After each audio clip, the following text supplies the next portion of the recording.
Heather Mcdonald has got the juiciest scoop. When you're on the road, when you're on the go, Juicy Scoop is the show to know. She talks Hollywood tales, her real life Mr. Sacred serial data and serial sister. You'll be addicted and addicted fast to the #1 tabloid real life podcast. Listen in, listen up.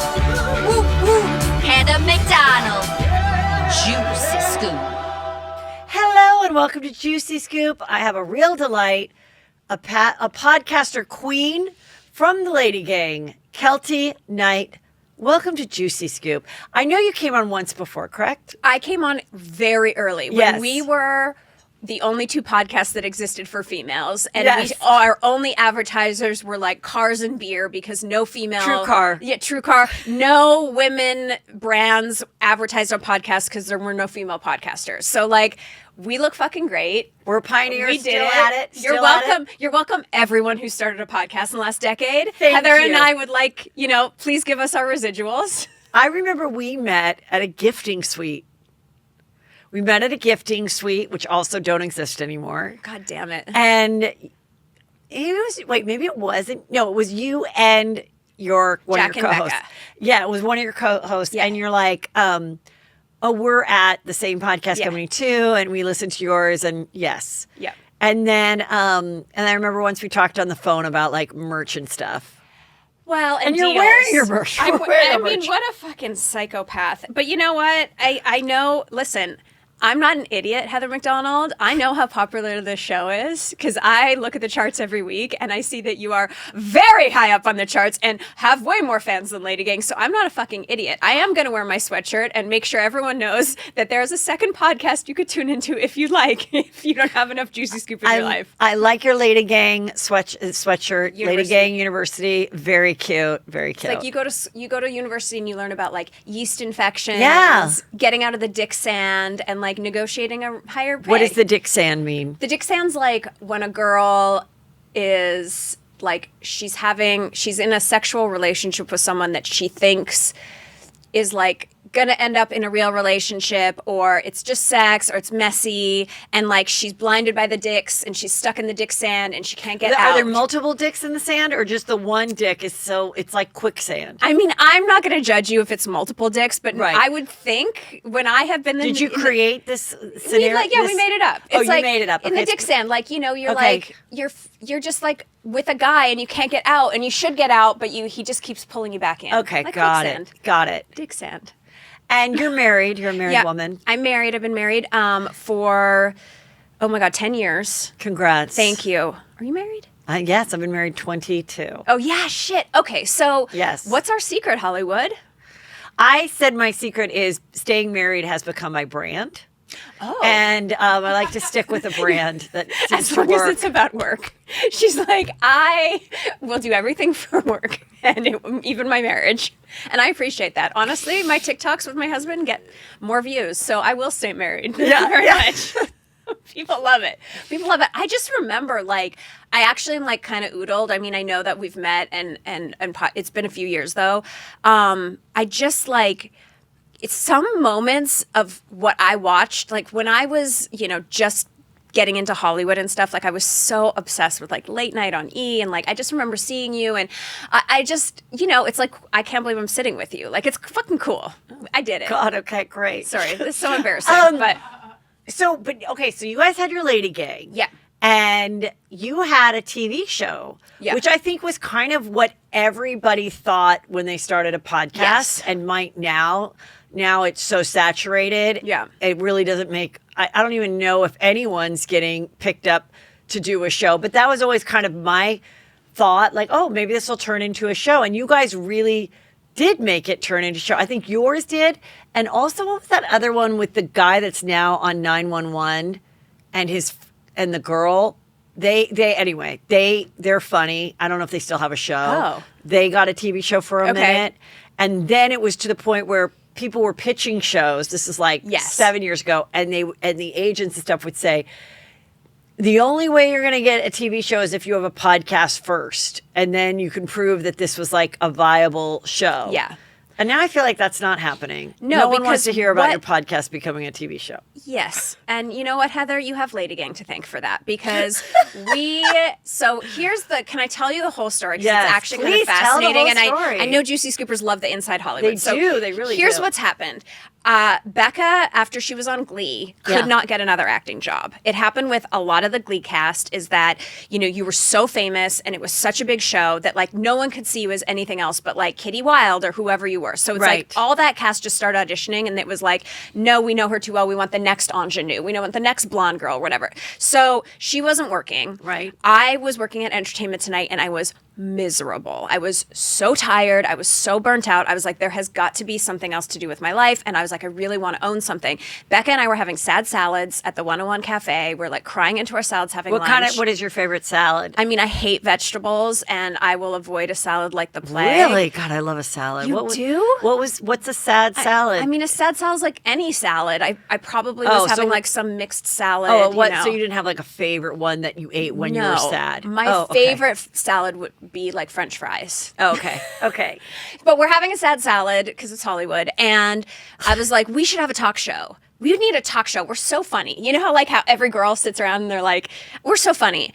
And she was like, well, no one's going to give us a talk show. We're not famous. And I was like, yeah, but I was really into Serial, the podcast. Yes. Like true crime. It was the first podcast that like made me download the podcast. I was like, what if we did a podcast? And she looked at me and she goes, what's a podcast? And so I was like, So I pitched it. We started the show. And on the second episode of the show, we'd had 2 episodes air. We got a call from E! We got a call from a development at E! And they were like, hey, we want to talk about the show. We'd like to produce it out as a digital series.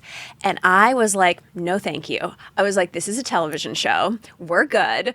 I don't know who the fuck I thought I was. Sorry, I don't mean to swear. No, that's fine. I didn't know who I thought I was, but I was like, nope, don't want a digital series. Because at the time, this was like 7 years ago, there was kind of like still a poo-poo on having a digital series or a YouTube or something like that. Webisode. A webisode or something Yeah. because you were still like, it's for people who can't make it on TV. Got it. Now, webisodes is like, it's for people who want advertising dollars because that's where Right. people put their money. But anyway, at the time... And you want to own your own thing. Yeah, at the time it was like, So we said no, and they were like, excuse me, what?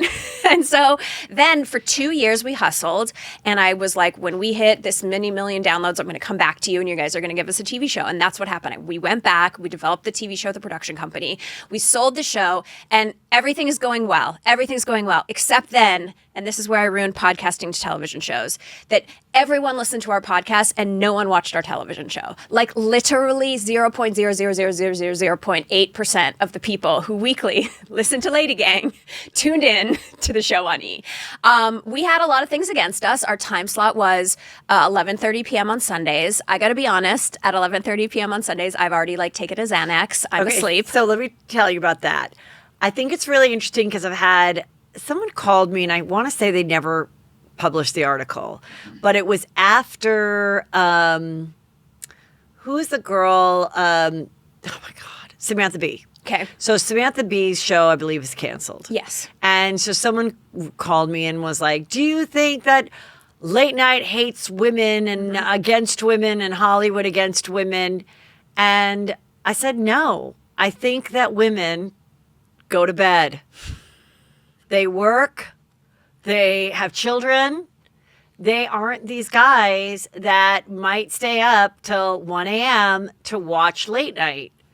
And that's just the fact. And You're I go, so right. and I'm like, I just think that's it. And I go, even when we were on E! Yeah. It was a half-hour show, and there was a time based on when you got it that the latest that you could watch it, like we got it early because I always got the East Coast flight early, so we could watch it like 7 or 8. And I think the latest that anyone had to watch it was 11 on the East Coast, and it was done by 11:28. Right. Which really isn't that late, which is kind of the perfect thing. Get into bed, turn it off. Anything later than that. So, executives listening, just trust me. It's not about people hating women. It's just not. It's like knowing where the audience is. And I said this the other day to Natasha. So Natasha Leggero was on my show. I watched. And she's like, "Thank you so much for having me on. Your audience is so great. I got such a great response." Unlike a couple of these guy podcasts, and she's in the podcasting game too, but a couple of guy podcasts I did was just like awful. And I know it's not the guys' it's not the host's fault. Their audience are men, and they're never going to be into you. Yeah. That's just it. Like, I'm never going to listen to an ESPN podcast. Never. I never am. If it was the last thing, a form of entertainment, I wouldn't get into it. I would look at the stars. Yeah, 100%. And I also think like, I mean, what you've done and like, even with Lady Gang, like it's cool to be a niche thing. Like, I think that being born in the 80s, I was a child of the 90s. Like I came of age when it was like all or nothing celebrities. It was like George Clooney, Julia Roberts, Cher. Like, you're either the biggest star in the world or you're nobody. Right. And I feel like now in this day and age, it's like you don't actually have to matter to everyone in the zeitgeist to be incredibly successful and popular. Like, it's not an all or nothing thing. But I also think I'm layered up in my 18-step skin school. Like, I do not want to be awake at 11:30 watching television. Like, if I was awake at 11:30, I would probably be a better wife and have sex with my husband. But I'm too tired to do anything. I want to lay down. I want to take a sleeping pill and go to sleep. So you had this time that didn't work. Well, we did a season and a half. So the first season, and I work at E now, so I love E. But the first season, it's a lot of different people there now. But no, I don't think it's E. I mean, I think it's it's just exactly what you said, and it's like, Yeah. and our audience consumes content differently than they did 10 years ago. Yeah. And so that's another part of it. So the funniest part, and I mean this with love, was like our lead-in was the Busy Phillips show. And I really enjoyed Busy Phillips on Instagram. And similarly to no one enjoying us, Lady Gang on TV, I did not enjoy her on television. Well, I'll tell you my Busy Phillips story. Okay. So I met Busy Phillips when she was cast on White Chicks, which I was a writer on and I appeared on. And it was one of those days, so I had to go to Canada because I was the girl that was the sales girl. And she and the two other girls and Sean and Marlon as the White Chicks come into the store. Right. So that's when I met her. And, I wrote that whole scene and wrote the scene for her and everything. And we hung out in the trailer together. And I remember I'm like, so what's your story? Tell me your story. And she's like, well, I was born a small white child, and I was like, you're so funny. Like, she really started from the beginning. And so we had this great day and we had so much fun. And then at the premiere, we had fun. Okay. And then don't keep in touch or Right. anything. I don't know that she ever came on Chelsea, but I saw all the different things that she was doing, and she was on the Courtney Cox show and this and that. And then I saw that, she became quite famous for being Michelle's best friend after Heath Ledger died, and she got to be the plus one. Right, sure. And then she had some funny Instagram moments of being locked out of her house and all this. So she gets the show, and I'm like, yeah, I could see why E would choose her. Mm-hmm. She's like, it's a younger, nicer, Instagram-friendly version of a blonde that we originally had, Chelsea. Yes. So it's like, okay. Right. And so I was like, congrats and everything. And totally, I could not get on her show. I was pitched. I think I'm funny. I could have talked about hot topics. We could have talked about whatever. So totally ignored with that. And then I think the final thing I did was I thought her show was so bad that then I did an impression of it. Mm-hmm. And I think I tagged her, and I think she was like, haha, or whatever. Yeah. So she had a good impression of it. But it was very much just like, oh my gosh, and that type of thing. And I also think on talk shows, and I think this is kind of interesting too, and even for podcasting too. Because I was saying to my husband, I'm like, I don't know, maybe it's time that we just do something different with this space. Yeah. And I said, but I want a table. I don't want to be in a fluffy chair. Yes. Wearing Indian style or having a cocktail, because I feel like after Chelsea lately, there was a bunch of talk shows that were like Chloe's, let's have a cocktail, let's get comfy. Yeah. And to me, as a stand-up and as someone that delivers material, I feel like you have to be get your mind in the spot to deliver, that this isn't just a low blow conversation. It maybe can work for a podcast. Just for me, so I didn't think it worked for her that they were lounging around on a couch and having cocktails. I'm like, I think it should be a little more structured to deliver the funny.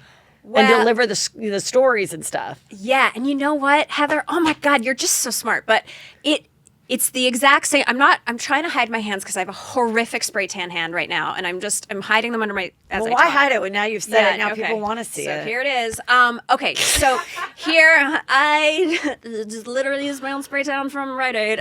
Okay, so anyway, what you're saying about sleeping, about just being too loungy for a talk show situation. This is the same problem that happens with every celebrity that start a podcast. Yes, they're like, I'm just gonna hang out with my friends and like have some real talk. And I was like, no, actually, the best podcasts on the planet are highly produced. She's got a whole rundown. She's got a thing. There's sections. There's production value. Like, you're actually boring. Hollywood is incredibly boring. People, as in general, are boring, which is why we're watching like Game of Thrones like psychos. Like, we're boring. We need other things to entertain us. So sitting around just for blabbing for an hour is the most boring shit I've ever seen in my life. And some of these podcasts are unlistenable. Well, when I was pitching Juicy Scoop for a new home recently, I would drink this water? Yes, that's a fresh water for you. Thank you. So what I would say was, I'd pitch it. I go, listen, I know a little before COVID is certainly different. Yeah. Every manager and agent convinced their star, you just have to sit on your bed and talk to your dog for an hour on Tuesday nights, and you're going to make $1 million. Right. And you guys paid the $1 million. Idiots. I literally was saying this to the network. I'm like, and you paid the $1 million. Yes. And how was your return on investment? Of the 10, maybe there's one that's hanging on. And the rest have let that expire, let it go, whatever. You didn't renew it. They didn't renew it. They realized how much work they got another series. They didn't keep up with this side gig. I'm like, this is my job. Right. If someone wants to hand me a sitcom, I'll think about it, but I'm not pursuing one. I'm not pitching shows. It's just Juicy Scoop. So, like, you might want to invest in me because I'll be Howard Stern till I'm 75. Exactly. So, like, what do you want to put your money in? And it's just kind of interesting to see it. And I love that you see it too. Because when you've done it a long time, it's like, I want to say, I don't want to be bitter Betty that everybody's doing it. And I was a little bit. Now I'm like, the more the merrier. You're bringing awareness. There's still people that have never downloaded a podcast. So if they go because they want to listen to Meghan Markle and they realize how that maybe isn't for them, then maybe eventually they'll make it a way to okay, what are these big good ones that people talk about? Let me listen to Joe Rogan and Juicy Scoop and Lady Gaga. Okay, let me find the good ones that have been around. Right. NPR, whatever. So it's like, so I kind of see it like that. And at the same time, I'm like, It also, if you are just someone that wants to do it because you do have that girlfriend across the street. Yes. Maybe 100 people will listen, but what a great chronicling of your life. Like if it is about motherhood or whatever, and you have it and you look back, or maybe you do it for a year and you put it away, and then a year, 2 years later, you listen to it and you're like, whoa, I just thought of a really good book I could write. So it's like, that's why I'm sorry. I'm still steaming that Busy didn't put you on her show. I'm sorry. This whole time, I'm listening to the story. I'm agreeing with you. You're absolutely right. Meghan Markle's podcast is less than desirable.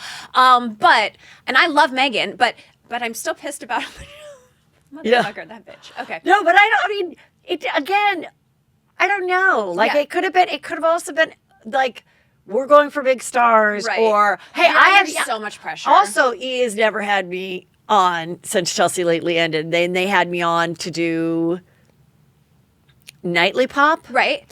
I was supposed to do 3 days. Yeah. And then after the first day, they told my agent that I'm fired for the 3. What happened? I don't know. They paid me for the 3 days. It wasn't easy, but I did get paid for it. But when I got there and the guy was like, I'm so excited that you're here. I've been trying to get you on for a while. I looked at him and I'm like, yeah, I haven't been on in 7 years. I've had 2 specials. I had podcasts. I've been pitched. Yeah. I'm thinking, well, I guess whoever hated me is gone now, Right. Because the networks the executives and the people in charge, they do turn over quite they have something. When people go like, are you banned or whatever? The banning, it can just be one person. Right. It doesn't, it's not like 100 people got together in a room and voted and said, we're not going to ever have Heather McDonald work in this town again. It doesn't work like that. Right. But there are definitely places, like I've had publicists and stuff, and or someone's come to me and been like, I want to be your publicist. And I'm like, if you can get me on The View or The Talk, then I'll hire you for 6 months because I can't get on either one of those shows. Because they could really use you on the talk. Because they say no every time. And then I did that as an experiment. Yeah. And the girl came back and she's like, yeah. And I go, do you know why? Yeah. Like if I was going to die tomorrow, I'd be like, there's a few things I'd like to know. Like, and this is one of them. Like, I don't know. I think it's just whatever the thing is. Someone doesn't like me on it. Someone thinks I'm too recognizable as a Chelsea lately. I don't know what it is, and I don't care anymore. I just don't care anymore because of this. Because the success of this, I don't care anymore. I do love having a car pick me up. Right. I do like buying a new outfit. Sure. I like being on TV with the perfect lighting. I like watching myself that night on the DVR. Yeah. I kind of miss it. Yeah. But I'm also like accepting that it doesn't really matter anymore. And if you don't want me, it's fine. Well, this happened to me a few years ago. So I stepped away from working. I was at Entertainment Tonight and The Insider at CBS for like over a decade. And I got to a point where Lady Gang was so big. I mean, when we were doing Lady Gang TV, which is why it's like so traumatic for me, we were getting up at 4 a.m. doing hair and makeup. We filmed it in my house, filming Lady Gang TV from 7 a.m. till noon. Then I was going into ET, doing ET, and then coming back and podcasting at night with the girls in my closet. Like, it was just an insane schedule. And I was doing so many things. When you were doing the TV version, so you weren't using any material that you would then use for the actual podcast. No. It had to be separate. Yeah, so it was like a extra week. shows. Yeah, extra shows. We had We had celebrity guests like in a bigger way on the show. Yeah, I saw it. I remember it was just a mess. I thought it was like a pretty cute situation. So I thought it was cute. I thought it was like well lit. I thought it like made sense. Thank you, Heather. You know, it's crushing on TikTok right now. I started putting up the old clips of the show, and nothing's one more popular. Like, we're so viral of all these old clips. Will you mark down? I just came across some old videos of me on Chelsea lately. You have to put them up. People love that. And because he took them all down. Right. Well, I shouldn't say this anyway. But anyway, I have a couple. You should put them up. It's amazing. They do so well. And like, they never put our show in streaming or anything. So it's just dead. And I'm like, no one sued me yet. So I just keep putting them up. Yeah. Sorry. Sorry. But yeah. So anyway, when I left ET, people were like, what? My parents were like, what do you mean you're quitting your television job to then work in your basement on your podcast that we don't know what that is? Like, they looked at me like, you're losing your mind. And it's just, it sucks and you miss it. And you're like, oh, I'm not on the red carpet feeling like I'm important anymore. And all the fake shit that goes with Hollywood that actually is like really fun, like the free facials and like all that shit goes away. But being in control and never, you're like, do you want a facial? You're like, yeah, like always. No, and like going to those like gifting suites and the free shoes and all that shit that like, and when the Emmys come around and stuff, that was a fun time. And being on Chelsea and stuff, we did a lot of that. Exactly. I like an eat after show. Right. So that kind of stuff, like you kind of miss, and then you following everyone on Instagram, which I then not blocked everyone. Muted everyone's because it was like, makes you jealous. I didn't have enough therapy sessions to like deal with all that. So, but when I left, like everyone was like, what are you talking about? I was like, I really believe in this. I believe I can do my own thing, that I'll have the power that when I want to take 3 weeks off during the holidays and go to an island, I will. Like, I can pre-tape the episodes. Like, just having that freedom, because I worked every Christmas, every New Year's, on my birthday, the day after I had a miscarriage. Like, every single fucking day, you had to work for someone else and you work for their brand. And I loved doing my own thing, which is why, like, I have so much respect for what you've done, because, like, to be honest, like, screw those shows that won't book you. They're idiots. You're great television. And also, some of those shows, not The View, I would maybe say about the talk is not, to me, and the most interesting part, it's like they need a little fire. People are so afraid. I think people are still very afraid of women who speak their mind and are loud, and podcasting, people love it. So you're like, yes. Well, let's see, because there's actually an audition for the talk. No, Jerry's leaving. I'm with Sony. Okay. And they said, and that one of the reasons I went with them is just, because I think they're great and it's just a good deal for me, but I do everything myself. Right. But I said, so if Sony's bothering to listen, I said, let's see. And they said, why are you thinking about going somewhere else? I said, I just think more people should know who I am. Yeah. Like, I just don't get why nobody knows who I am. And they were like, okay, we want to do that for you. So then I talked to their PR person. We'll see. So far, nothing's come. Okay. So no anybody has asked me, and I said, you could pitch me to Tamron Hall, you could pitch me to Tamron would Jay be had great. to talk about women Yeah. in podcasting Yeah. and how to do it and why. Like I said, like the good things about it and that you shouldn't be intimidated and like, but also to be honest, like you're not going to make money unless you have a certain amount of people listening, but it can still be something that just like journaling or posting online, like it still can be a great way of getting your creativity juices going and all that. And so far, I don't know. I don't know if they're going to pick, but like I'm a little bit jaded about that stuff. So I'm kind of like, hey, if nothing happens, I still like this deal. Yes. Because my people can still listen and I still do my extra juicy scoop on Fridays and there's still all of that. Yeah. But I'm just so like nobody's ever going to I'm just very unlikely to believe anybody's song and dance about what they can do for me because it's like I've just done it so long and and that's why I love having my own thing because I'm like, and then talking about like the Balenciaga thing, I was like, I'll talk about it and I don't really care. Right. And there's been times even when I've like censored myself that I'm not going to censor myself anymore about. I'm like, oh, isn't it interesting that we can now talk about this thing that we couldn't talk about 18 months ago. Now we can talk about it. Oh, now we're allowed. Right. Now we're not evil, awful people that thought differently from you. Now you're like, I just won't. But the people that thought you were evil talking about it, they'll never go, hey, I was wrong. Of course But they not. just won't attack what you're saying now. Right. They'll just be like, oh, okay. You were right. Oh, Yeah. Let me eat this crow. Yeah, it's okay. And that's okay. It's okay. I mean, I think it's great. I think what you've done is amazing. And it's a testament to just working hard and being in control of your own thing and that it's pretty ugly most of the time, but like actually has a ray of sunshine. Being that it's been the three of you. Yeah.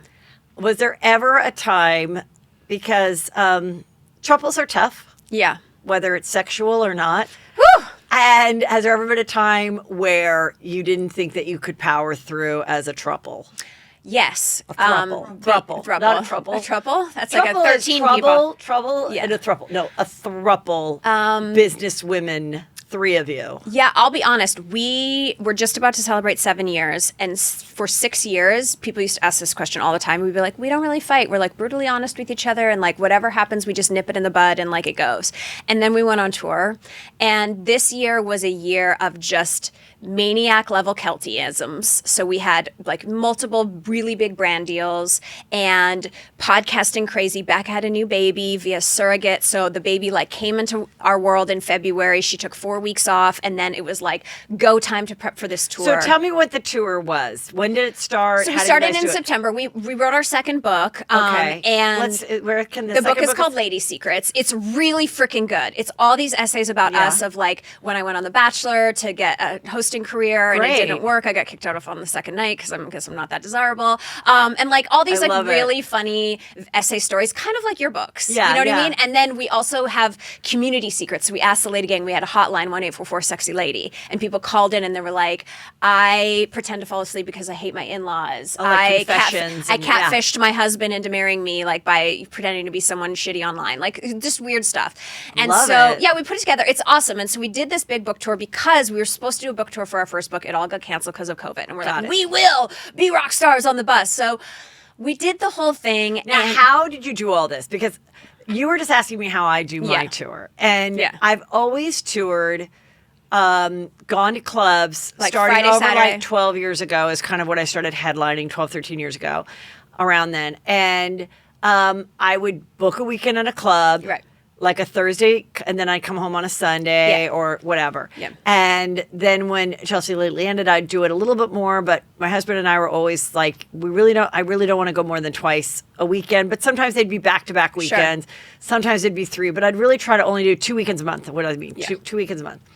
And so with this last one, I'm like, I'm going to do a live Juicy Scoop tour where I'm not going to record it. I'm not going to post it.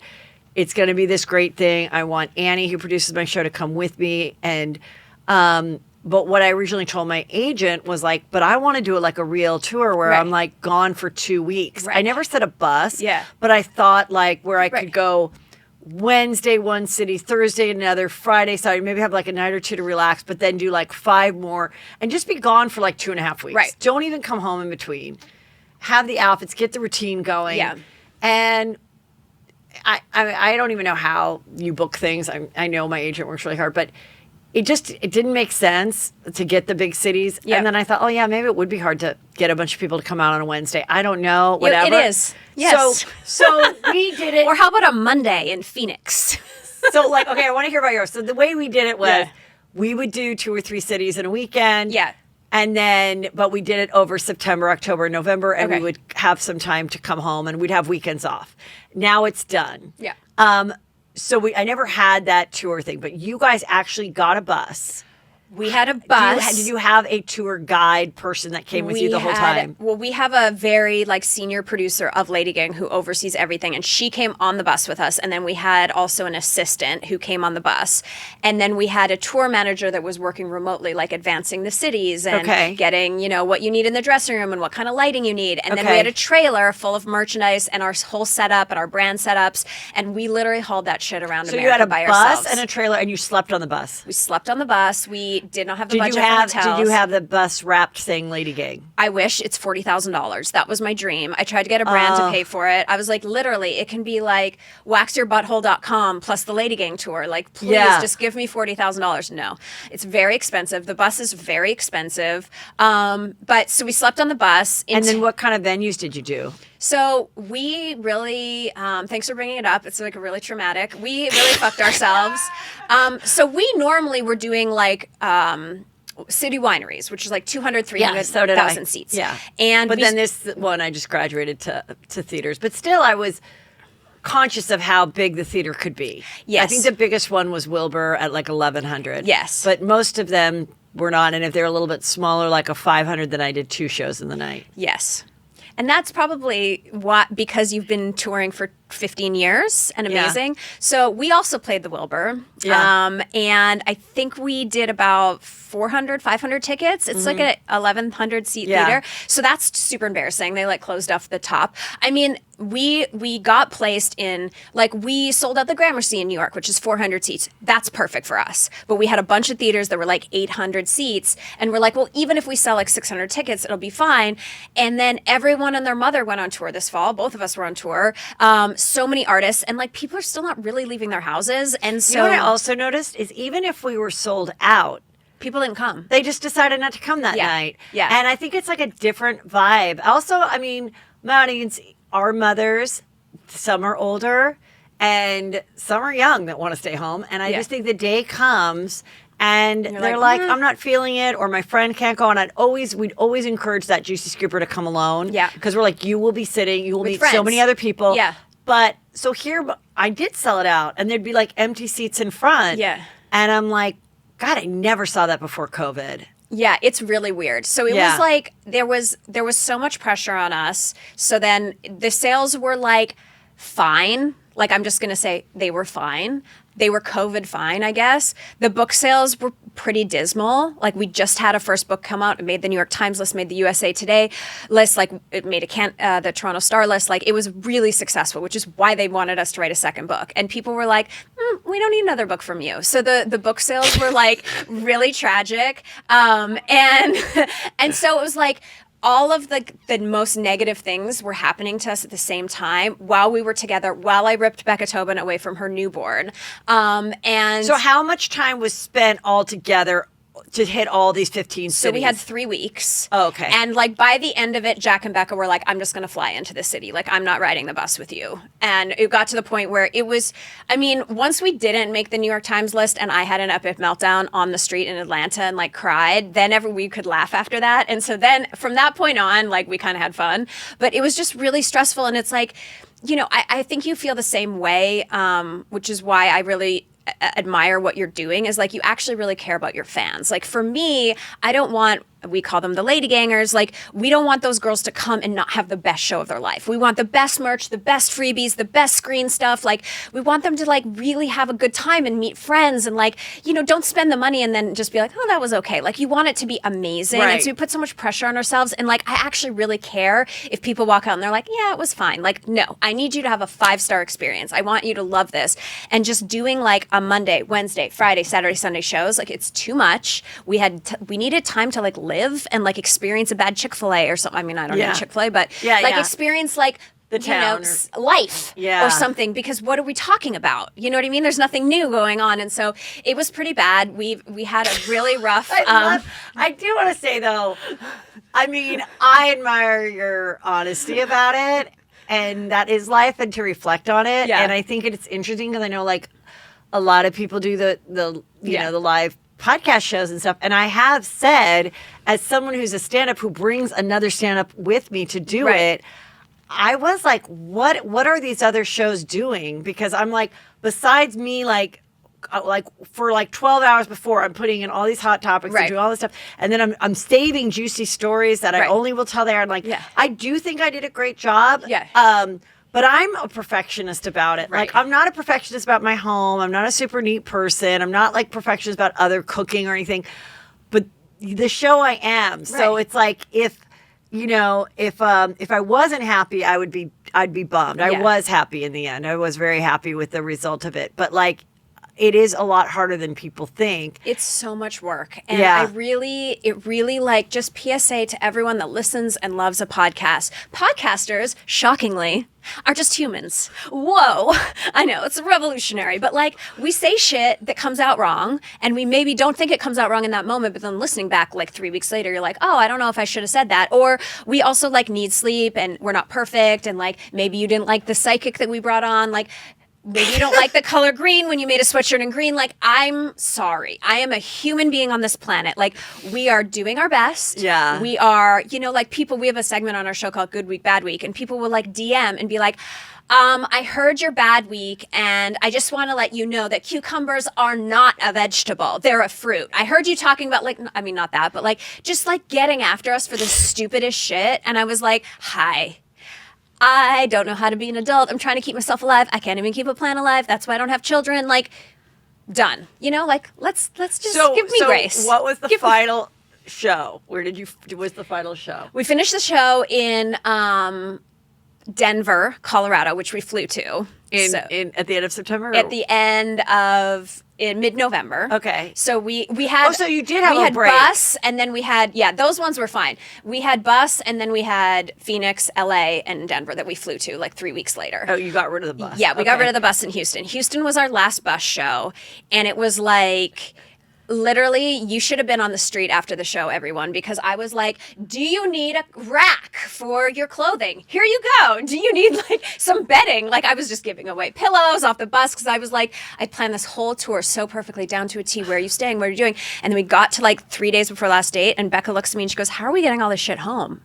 And I was like, actually never thought about that. So we had the extra merch and stuff, and everything that was left over, like the flower baskets and the back. We had director's chairs. And because you brought like a set. We had it all delivered to Chicago for the first show, and then we ended up in Houston. And I was like, how do I get this home? So I had to hire a guy with a van to like drive it for 47 hours. I have a giant vagina chart, because we did this like name that lady part like game. Yeah. So we pulled up this giant vaginas that was named 1 through 15, and then we had 3 straight guys come on stage, and like they get to win merch if they could name things correctly, which, by the way, literally nobody knows where anything but the asshole is, which says so much about so many things. Anyway, so we had this giant vagina, and I'm like, how am I getting the giant vagina back to LA? Like, you can't fly with a giant vagina. Anyway, so, I mean, you probably could. We didn't. I hired a guy. Anyway, it was a disaster. I'm so glad it's over. I've never had more tears. I've had so much therapy about it. We're good now. Lady Gang will continue, but I think the fans picked up on it, because they're like, when I announced, I just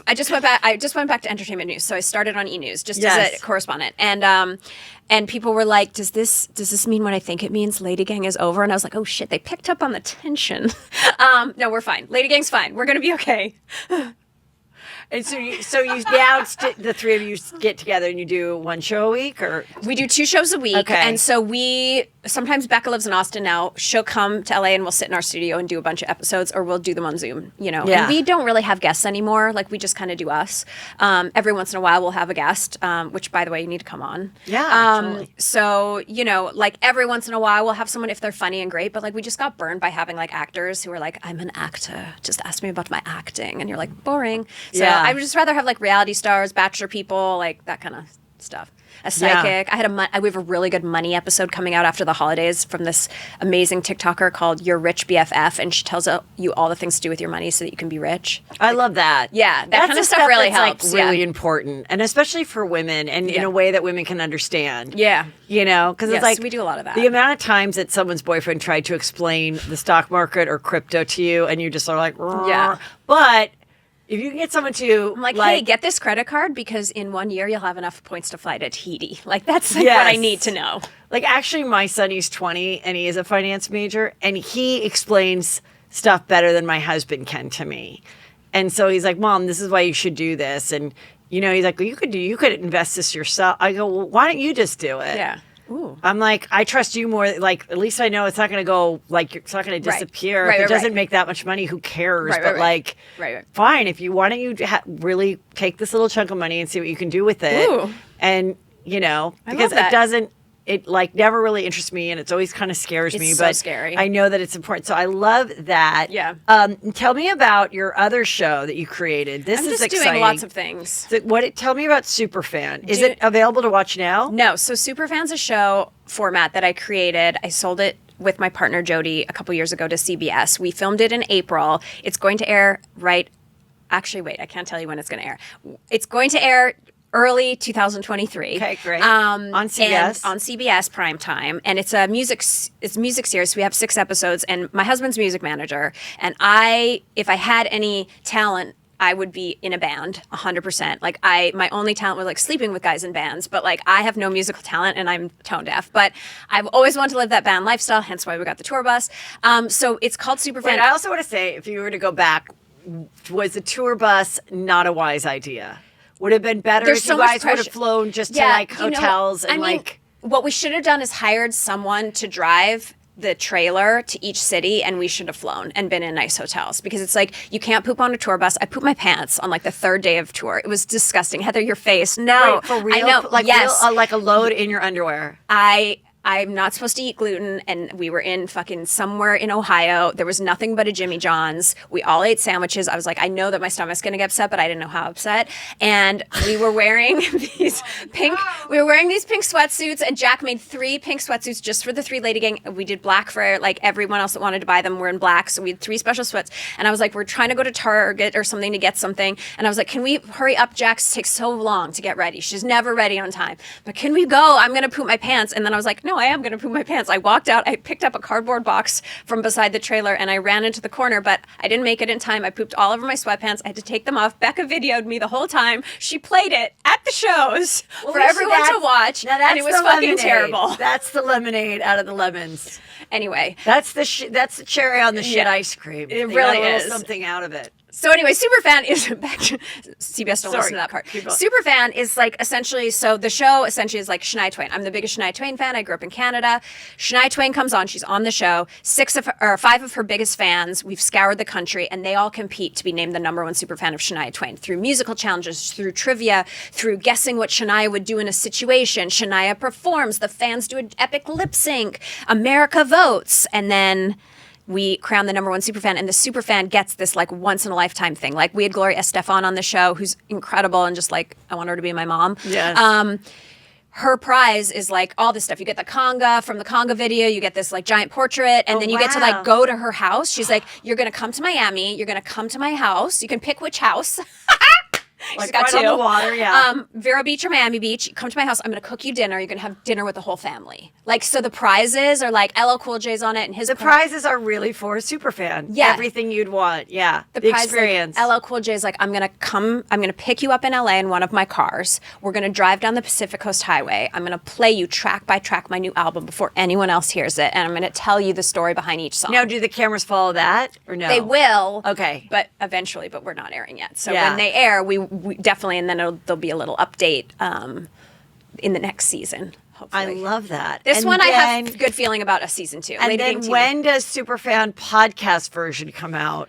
I mean, that's such a good idea, Heather. Do you have time in your life to maybe produce that out? Sure. And, make that a thing. I have enough jobs. So I had no jobs. Yes. And then I was like, oh, I better get creative and make some jobs. So Yeah. now I have too many jobs again, which is what I like, but it also feeds my mania. So I have to maybe calm down a little bit. So I'm going to have no new jobs. Okay. I don't think it would actually work, to be honest. Not for TV. I think that It could be a fun thing to do if, like, YouTube wanted to Yeah. do it. It would have to be a platform that has podcast consumers on Yes. it, and I don't think that's regular TV. Right. But I think Facebook Live or YouTube, listen to me, I think it would be good for them. It would be to really do it, cute. and then. And you have Right, the you have the Burt pod- Kreischer, right. you have the Lady Gang, Right, you have you Someone for guys, Me, yeah. you have a crime person, Right, you have like Crime the, Junkie. yeah, or the you my get the favorite Smartless murder. guys. Yeah, Yeah, the Smartless exactly. guys, and you have like 10 of them, Dak Shepard, whatever. Yeah. And That would be really cute. yeah, It's a really fun format, and actually my highlight of my year was that I got to go to this thing called MIPCOM in France, is where you go when you have a show format and you get to sell it all over the world. So I get to sit for 2 days and I met with every country in the world and their television stations, and we already sold Superfan in 2 countries and have a third on the way. So This there'll be is so Superfan great. Italy, Superfan Greece, Superfan Australia. And so for me, I'm really only making shows that are formats because that allegedly is how you get rich. Yeah. So I'm when people are like, Great. we should do a reality show, I was like, no. How can we make this a competition show that also works in India? and Ireland. Yeah. You know what I mean? So that's my new goal. Good for you. You're I just- smart, you know, girl. We're Now, when hustling. you have these other huge successes that Yeah. could possibly happen to you, Yeah. is there ever a part of you that's like, there may come a time where I'm like, out of Lady Gang. I'm done with Lady Gang, or do you make a commitment to each other as a throuple podcasting trio? We will never stop doing Lady Gang, no matter how many kids someone has, no matter how many millions another person has. We'll never stop. Or does each year or two, you guys have a sit down and say what are our goals? Do you have anything like that? It's such a good question, and I will bring it up in therapy tomorrow. Thank you for prefacing that. I don't know. I think there's an end for everything, but I don't feel like we're anywhere close to it. And my whole thing is I just turned 40, and I'm I really have this goal for myself that's Freedom 45. I see myself at 45, having these formats, working around the world, having the podcast, and not being on television. I would like to get a neck lift. I would like to hide in, take my husband to an island and live far away from people and just have goats and raise my own animals and things like that. So podcasting is the thing you can do from anywhere. Right. So you'd be stupid to give that up because TV is so fickle. There's seasons Yeah. where you can't get anything made on TV, and then there's seasons where you're oh wow, look at all these networks that are mad that I'm on the other network. That's a blessing, But And also, if there's another pandemic. right, it's Yeah. nothing was better than being a podcaster in the pandemic. Yeah. Whew, that Coca-Cola money, people were pulling out of television, giving it to the podcasts. Yeah. But I don't think we're there yet. I think this 2023 is going to be a year where we really Do you pull think back. you'll ever go on tour again with the Lady Gang? I never want to go on tour again. I'm never writing another book, and I will never tour again. But I would do what you did. I do fly out dates and go 1-2, but it's just I actually hate people. I don't like even being around other people. My husband is basically mute, which is why we've stayed married. I don't like being around people. So being around people 24/7 was really hard for me. Okay. So I don't like I mean, I like the fans and I like meeting them, but that's also like, oh my God, what if I'm disappointing? What if I don't smile? What if I look tired? What if I'm yawning? Like, I don't want to yawn when I meet someone. Then they go home and they're like, Keltie, yawn. That's so much pressure. Yes. Yeah. Yeah. Now, you mentioned Shawn Menendez. Oh, Mendes. Well, I was Shawn talking Mendes. about touring. So, like, it's very cool that you were doing like double shows in cities and stuff because no one can sell a ticket right now. Like Taylor Swift is basically the only person that can sell a ticket. I know firsthand, there was a client that a friend of mine worked with very closely, a huge major artist that has hit songs on the radio. And they put up a show at an arena and it sold 5 tickets. Like the first 24 hours when you put up a show are like you're literally an 1, 2, arena, 3, 4, 5. 5 tickets, and they had to cancel the show. Like an arena, like what you thought an arena tour would do. Like, I mean, I think it wasn't an arena like the Bombers, but it was like, one of those hometown Charlotte arenas 10,000. or whatever. Yeah, 10,000. And because I was crying all the time, like about our tour tickets selling, like, because not every city was a home run. And I'd be like, oh my God, I'm such a failure. And my husband, who works in the music business, was like, let me tell you a story about a tour that we just had go out and like 5 tickets and had to cancel. And that did make me feel better. I mean, is it true? Maybe he was lying, probably. But just the ability to sell tickets is so hard. And I was saying Shawn Mendes canceled his tour. And like, listen, I'm a huge mental health advocate. My brother is bipolar. And I've talked a lot about this on the podcast and my struggle with him throughout my whole life. And like, I if it was for mental illness, I believe that. But I do believe a lot of these tours are getting canceled just because people can't sell tickets. Maybe mixed with the stress of that, because that's got to be really hard in your mental illness. But everyone went on tour this fall. And there's only so much money in people's pockets and nights available during the week to go see a show. Yeah, I do think that's true. And then, so I just saw something. I don't know if it's true because somebody sent it to me and it was like a weird publication I heard of. Yeah. But that Shawn Mendes is dating his female chiropractor. I saw that too. I just love. That's just such a weird story. First of all, I'm one of my kinks. Yeah. Which I don't think it's been diagnosed as a kink, but I think Yeah. it should. It's watching chiropractic videos. Wow. I mean, I'll settle in and I will watch like 10, 15 minutes. Wow. Of- It doesn't freak you out? No, but It's like the Dr. Pimple Popper for you. I don't like pimple popping. Yeah. I like just, Do you go to the chiropractor? As much as I love to watch a chiropractic video, I have a fear of my biggest fear in life is being a quadriplegic or being paralyzed. Okay. So I kind of don't want to fuck with it as much as I love it. Love watching it. I went to it once about a year and a half ago to my favorite chiropractor, watching videos. He's really cute, OC chiropractor. Okay. And he did a great job. But You're scared. Did you get paralyzed from the chiropractor? Believe me, there's a story or two out there. Okay, sure. Not from the OC chiropractor, not from anybody. Yeah. And I mean, more like I want to ask him, how do you know what to do? Like, you feel on your fingertip like a pop? Like, I more like want to know, how do you know? Because I have also grew up self-cracking, okay? Oh. And self-cracking? There's like a word I could for self-crack. it. Oh, wow. And then when my kids were little, you'd crack them. I would crack them. Fun.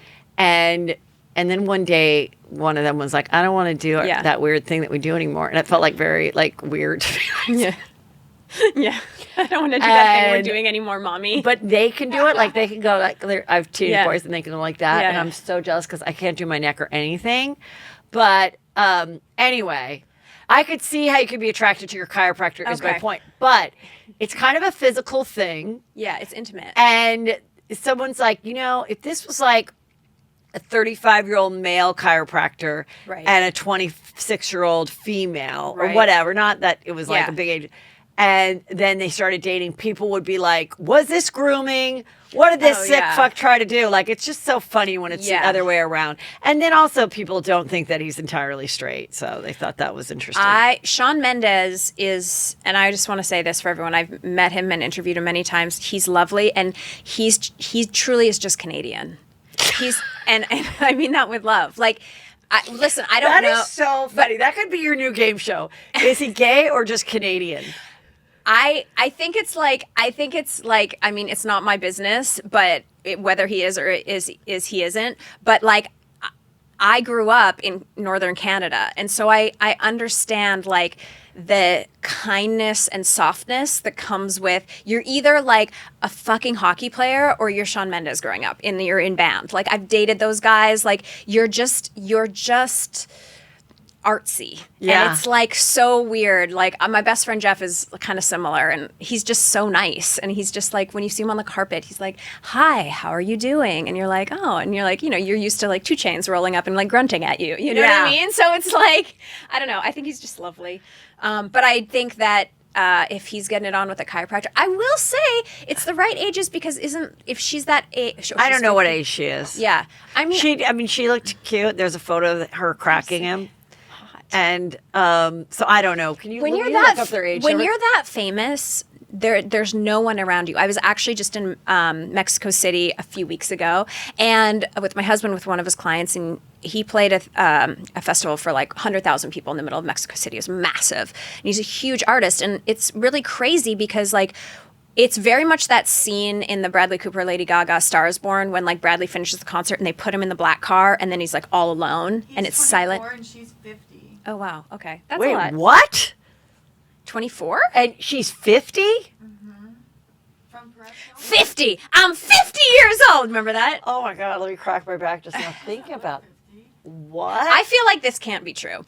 Anyway, okay. Point being is that when you're that famous, you're very isolated. You Yeah. spend a lot of time alone in hotels, to the car, to the bus, to the car, to the Yeah. hotel, to the plane. And you're like, it's just your little entourage around you. Yeah. It's very difficult to meet new people.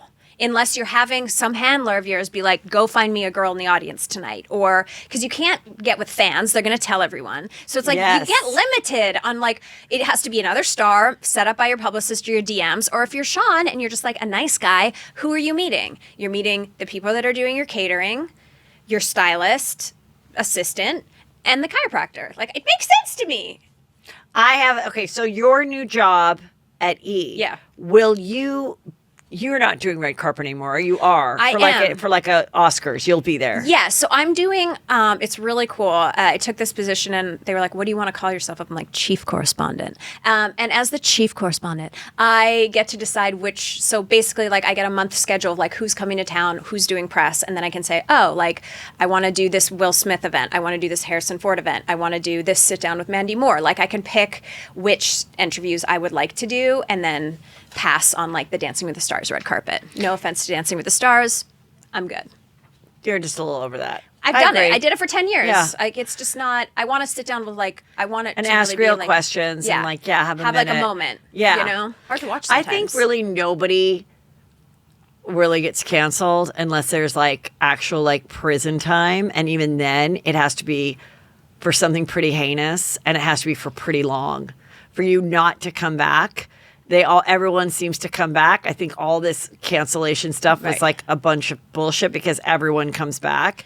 Yeah. And then except for like a Matt Lauer. And with a Right. Matt Lauer, no offense, Matt Lauer, you're totally replaceable. Well, that's the thing.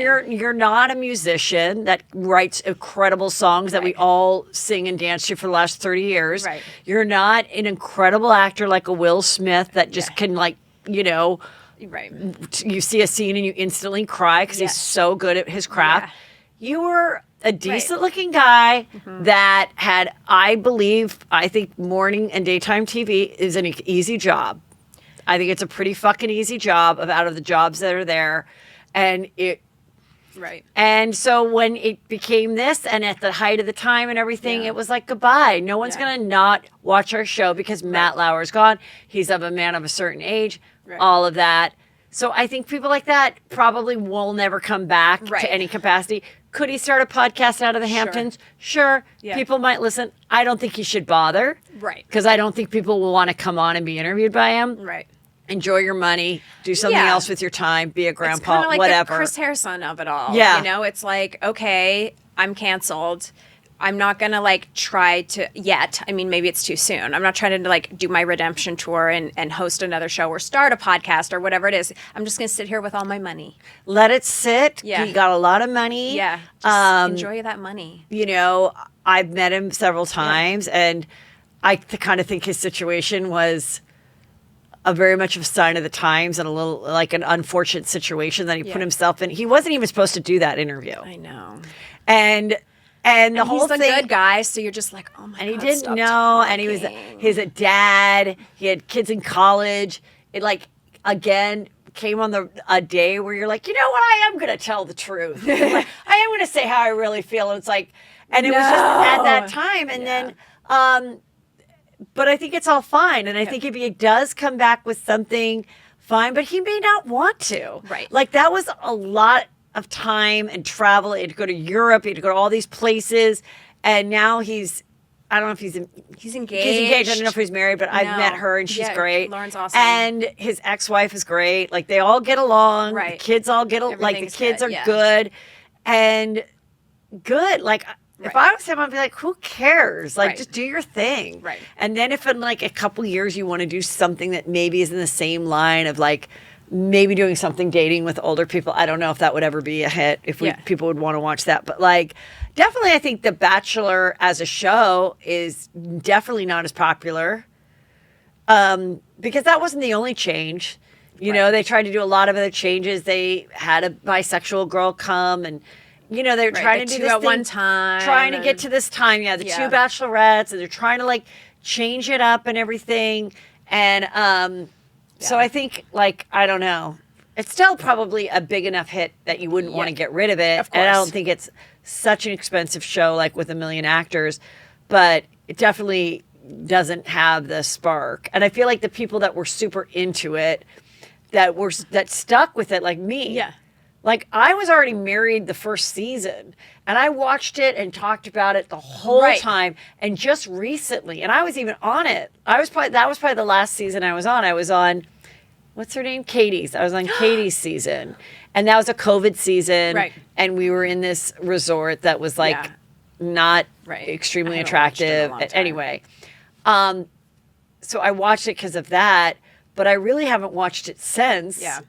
And I don't feel like people in my world are watching it either. Like I don't feel like as many people are switched talking. over to Housewives. We got more Housewives, and now we're just living in Housewives. Yeah, For and me. I'm like, yeah. And then I thought, what about all these people that went on Bachelor as you had to get Keltie. to get a jump start of a career, Yeah. which I don't think it's a bad idea. Yeah. I feel like that has It's over too. That's over too, and all those people got podcasts, and I feel like the only people that are surviving It's like in that Caitlyn world, and Nick Viall. yeah. Yeah. Yeah, exactly. Caitlyn and Nick Viall. Maybe there's a couple. Yeah. Like Ashley and her and husband. Jared, They kind of have their thing cooking. Yeah. And then there's maybe like, but I really don't know of anybody else that's like, there were so many iHeart ones and so many combos of people. And like, what else are you talking about? And then they do the Paradise, and it's like, there's just so many of them that's like, Yeah, it's too much. yeah. It's too much. And, you know, it was back in the day when I went on, it was 16 years ago. Yeah. And I had an agent that was like, if you want to get into television, you have to go on The Bachelor. And I was like, great. I will do whatever I'm told. And at that time, it was like Ali Fedotowsky had like built her big career and all these people. Like it was really a thing that could happen. And now I think they become influencers on Instagram, which no shame on that game because you can make a fuck ton of money. But it's just really hard. It's hard, like I was saying before, it's hard to cut through in any genre right now because there's so much content and everyone's so niche. Saturated. You know what I mean? Not everyone has to watch this thing at this time on television. They can be like, I don't even want to have a TV. I only want to read maps. Fine. Read a vintage map as your hobby. I don't know. Yeah. You know what I mean? It's like you can do whatever you want, even if it's weird, you know? Like, I'm just going to do the small things TikToks. Like, all I'm going to do is watch tiny little mini plates of food in mini houses on TikTok. Like, that's a whole thing. Right. You're watching chiropractic videos. Yeah. You know what I mean? I didn't even know what that a was fucking possible. weirdo. Yeah. Well, But like, I I'm agree. sure chiropractic OC is like really happy. He has more followers now, and he's probably like, "Oh shit, I'm crushing it." Yeah, and cracking it. But Anyway, I so enjoyed you. Thank you for the honesty. Tell everybody where they can find everything. Well, I'd love if you don't listen to Lady Gang, hop on over to Lady Gang. We have new episodes every Tuesday and Thursday, and I'm just at Keltie on social media, and I'm mediocre. So come on over and hang out with my mediocreness. But the podcast is really good. Awesome. Thank you. Thank you.